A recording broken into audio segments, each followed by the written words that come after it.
Today I wanted to do a video for y'all about jewelry stuff. So instead of lapidary like my last ones, we're going to take one of those stones and actually do a pendant with it. I'll go from start to finish, show you how to cut out your metal, how to smooth it and file it down, how to put some texture on it, and just some different design elements, how to do a bezel wall around it, and the bail for it, which is the hoop where the cord goes through. So if you guys have any questions about any of this, definitely leave a comment in the comments, and I'll try to respond to that as soon as I can. But hope that this helps and just gives you a better idea of what goes into making one of these pieces. So let's go ahead and get started. Okay, so this is my sketchboard, if you will. These are just some designs that I have sketched out. I'll take the stone and draw just around it to kind of create an artificial bezel there, and then just do, kind of sketch around and kind of create whatever you think would look cool. And in this, the dark areas would be textured areas. This one had like some mountains. This is the side view. So I mean, this is kind of the really creative part where the only limitation is your mind. Okay, so the first step is actually just doing the bezel wall. So this is bezel wire, and what you do is you just pretty much put it next to the stone. You try to bend it as close to the shape of the stone as you can. And you can anneal it if you want it to be even softer. I mean, you can get a pretty good shape without that. And then I usually go in with pliers and kind of like clean up the angles. But once you get, so that's pretty well wrapped around it. You want to have a little bit of extra space though, because you never want it to be too small that your stone can't fit. But I will go ahead and mark off where we want to cut it with my pencil, and then I'll cut as straight or as flush of a cut as I can. If you have flush cutters, use those. And because the join between these two pieces has to be super clean to get the solder to flow. Alright, so here's the initial shaping of the wall, the bezel. And so what we want to do is we want this to be just super clean, and you got to file that down a little bit if you don't have flush cutters. And so I'm going to go ahead and use, this is a flat number 2 file, I believe. And so I'm just going to go in there and kind of do pretty lightly, because you don't want to round out the edge at all. You want it to be super straight. I'm going to just clean these up a little bit. And filing or sanding a join is always a smart thing to do. You just want it to be as clean of a join as possible. So that looks pretty close. And then you want to kind of pinch it together if you can, to give it a little extra tension. Alright, so here is the bezel before I solder it together. Okay, over there. So you can see the join is super flush, and I actually dunked it in the pickle jar, which is something I'll talk about in a minute, to clean it up, because you want to make sure anything you're soldering together is super clean, because any kind of dirt or grime will prohibit the flux or the solder from actually flowing. So this is my charcoal brick. It's super worn, but I'm going to put that down, and then what we want to do is get some solder and some flux out to get that joined. So that bottle in the corner there is cuprinol. That's the flux I use, which is something you have to put on a join and the solder to get it kind of tells the solder where to flow. This is my little jar of it, and I'm just using a paintbrush to kind of paint that over the join, and then I'll dip my solder in it as well. Just a disclaimer, I never went to jewelry school. A lot of this stuff might be not proper technique, but I've I've done a lot of trial and error and had a lot of things not work for me. So when they do work, I will keep doing them that way. Oops, sorry about that. And then here is I got some tweezers here. I cut off little pallions of solder. It's super tiny. You don't need much for this. But I just dipped that in my flux. I'm going to set that on the charcoal and then put the join actually right on top of it. There's different techniques for doing this too. This is one that I find works because when you heat up flux and you have solder on it, if you put it on before you heat the flux up, then the solder can sometimes pop off when it hits a certain temperature. It's really annoying. So this kind of holds the solder in place, and it'll actually flow up the seam. It doesn't it doesn't really abide by gravity's rules. This is my torch that I'm using. It's not a super amazing expensive one. I think it's cost me like 50 bucks or so, but Burns-O-Matic Matte Pro torch. It definitely gets the job done. And so what I'm gonna do here is, and I have a window open, and you definitely want to make sure you're well ventilated and have a fume extractor if you can. But what I'm going to do with this is just heat it and kind of hit the join last, because you want to heat all of the metal, not just the part where it's joining. So I'm going to start and actually heat up around it more, and eventually come to the join, and then it should flow. You want to get it going to about almost a bright red, not quite, because you don't want to melt it.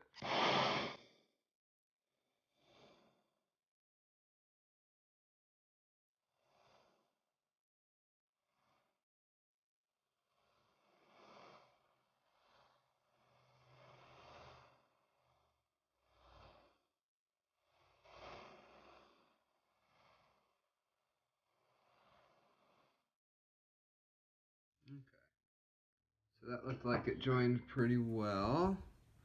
It actually started to bend in a little bit, but that'll be able to get bent back out. But you can see, let's see, you should be able to see the seam there. And then the next step is to quench it. So you want to put it in water and then put it in a pickle jar. A pickle jar is like a acidic solution that cleans all the fire scale. Alright, so here is that. Once I took it out of the pickle, it's all cleaned up.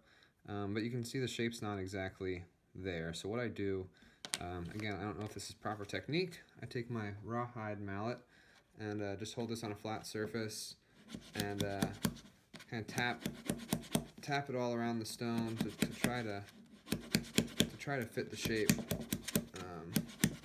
as well as possible. So already you can see that that's a lot closer to the actual shape. Alright, so I got my shape here. It fits pretty well to the stone. The other thing I want to do, you want to sand the bottom of this. So I've got 2 grits. I got 220 and then a 400. Obviously the higher the grit if you need more shaping. Sometimes it's not perfectly flush on the bottom, so you just want to sand. I usually sand both sides a little bit. And with this, I'm not right now, but you probably want to wear a mask, because sanding and all that fun stuff definitely kicks some stuff into the air. So wear a mask when you do this if you can. Alright, now it's time to shape out the setting, or the base. And I'm going to do this with 16 gauge sterling, so it's a little thicker than you might use, but basically just slide this around wherever it's most efficient to use, and then I'm going to trace that out, and I'll get to sawing it with my jewelry saw. This here is what we call a bench pin.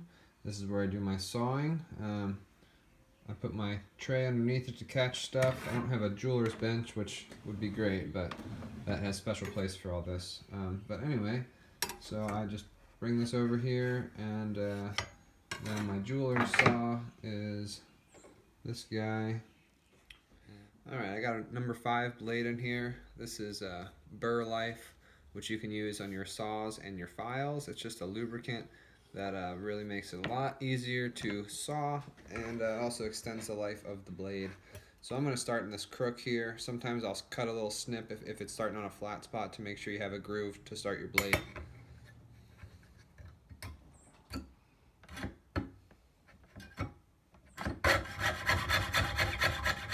When rounding corners, you want to kind of move the metal and slowly move the saw. Just keep the saw straight and turn the metal, instead of turning the saw, if you can help it.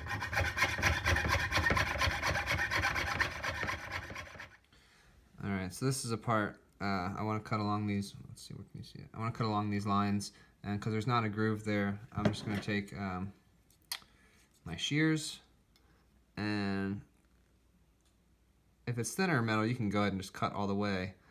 I don't like to cut small or any larger than about 18 gauge with this. But I just cut a little nook or a little groove to give me a place to start, and then I'll go ahead and cut the rest of that off with my saw.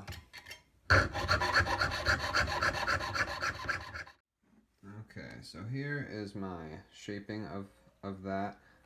If we put our initial sketch on top of it, we can see it's close.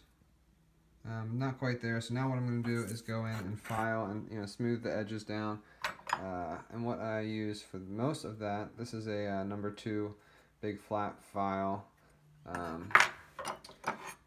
You can also, if you have rounded edges, this is a half round that you can use.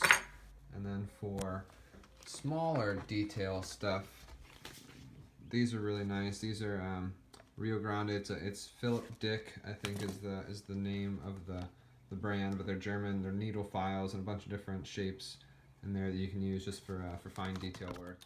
And you can do this either just by hand, or if you want to put it in a vise, or if you want to use your bench pin. That's another really good thing to use your bench pin for. You can kind of place it on it and just use it as a crutch. I tend to do a lot of my filing just on my filing cabinet.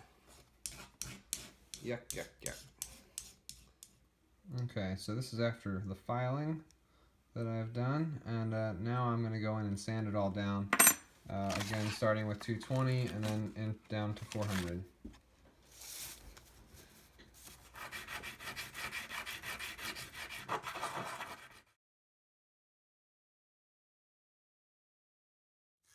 Okay, so if we're looking back at the original design, we've already worked on the base here, so I'm going to work on the bail now. Just kind of have to look at the shape of this and think about what it would be if it was, rounded out a little bit. So it's going to be a little longer than this if that's how tall it is, and have a front and back, obviously. So I want the bottom to be curved like that. I want the same width, but just a little bit longer. So maybe about like that. And then, I'll probably make this a little more precise, but this is just a rough sketch to give you an idea of what that might look like. That's a weird angle, but so here it is cut out of the silver, and I did it the same way I cut out the base of the pendant. Okay, so here's the design that I went ahead and settled on. I think I often will sketch out a lot of different possibilities before I settle on one, but I just use pencil. You can erase it right off the metal. Okay, the first step here is to get a stamp to do this. So actually for the straight lines, I just use this Stanley chisel. And so basically you just put it on this your metal block, your hammering block, and gonna line it right up with that. Make sure you hold it real still and steady, and then double check, and then a quick stamp. And sometimes you can go back in and do another one if it needs to be deeper or something. But you can see that goes in there. And then what I'm going to do actually is go in and file the edge of that to kind of give it a little more character, so it goes a little deeper into the metal. Okay, so that was the first one. So now I'm just going to go through and do the other ones where I want the lines to be. And hope I don't screw it up.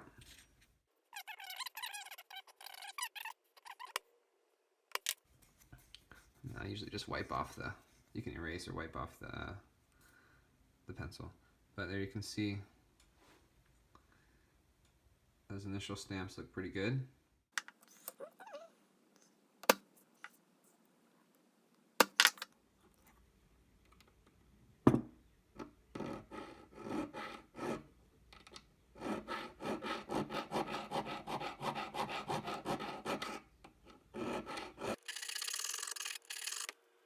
And I usually go in from the back too, just to make sure it has a nice, it just looks finished, and you can see it on the side too.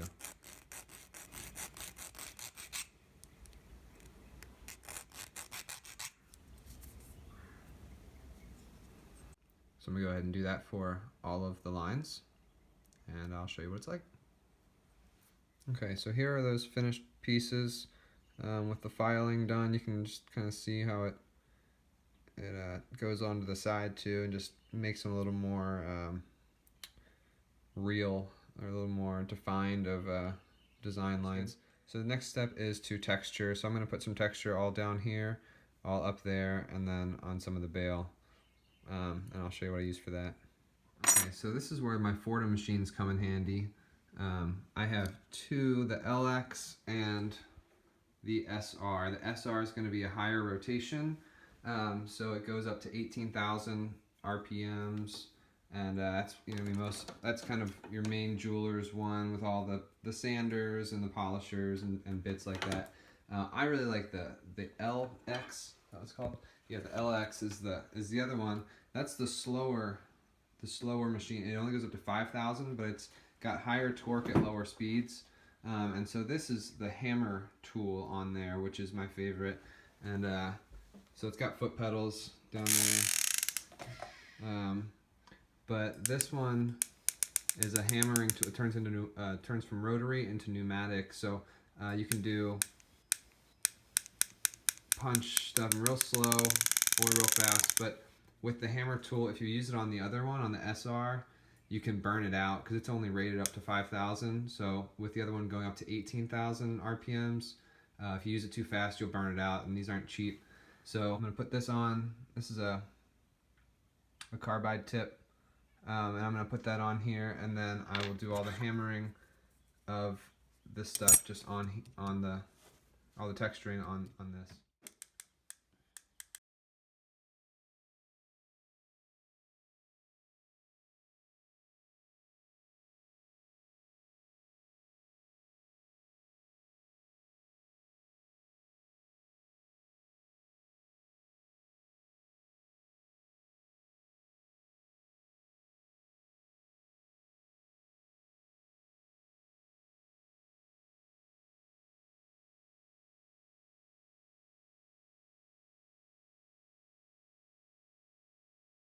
Here are those pieces after I've put some texture on them.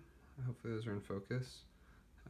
What I like to do now is actually go over those still with sandpaper and just kind of wear it down a little bit. That I think to me gives a little bit more of a worn and kind of finished look. You don't have to do that obviously. And I actually used to do texturing with just a nail. I would take just a regular nail and go in and just scratch the crap out of it. But it's hard to control that, and it got kind of hard on my fingers.